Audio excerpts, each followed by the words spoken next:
Le troisième fiat de Dieu, le décret de la sanctification. Chaque brindille d'herbe est un « je t'aime » que Dieu nous adresse.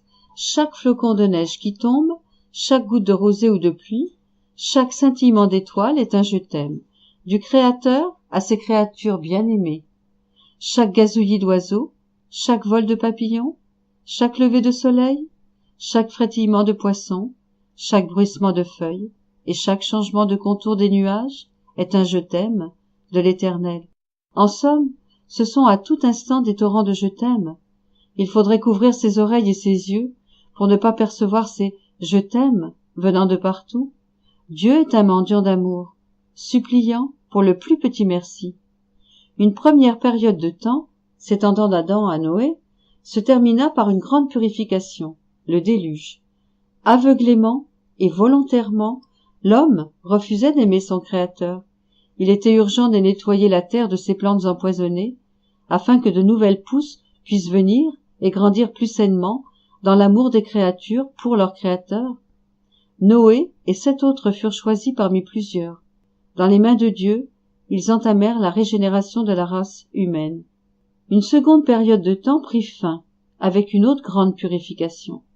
La purification dans le sang précieux de Jésus, répandu pour le salut des hommes.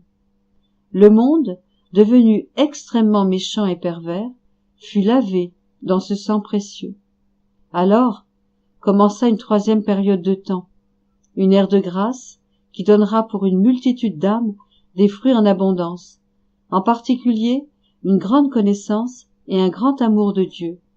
Certaines âmes, les saints, sont arrivés à une telle beauté qu'ils sont devenus des fleurs odorantes et éclatantes dans le grand arbre de l'Église planté par le Sauveur Jésus.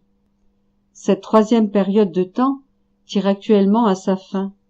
Incroyablement, en dépit de tout l'amour et de toutes les grâces données par Dieu, les cœurs sont redevenus endurcis. La charité est devenue froide, vraiment froide. Une autre purification d'ordre universel est à l'horizon, une purification par le feu qui brûlera tout ce qui n'est pas de Dieu. Ainsi, une ère des plus glorieuses débutera. La semence de cette nouvelle ère, une ère de divine sainteté, germe actuellement parmi nous. Dans cette nouvelle ère, une Église ressuscitée, renouvelée et resplendissante et totalement universelle comblera les objectifs initiaux de la création de l'homme. Ainsi, Dieu recevra toute la gloire escomptée lors de la création. La guerre entre la volonté humaine et la volonté divine aura pris fin.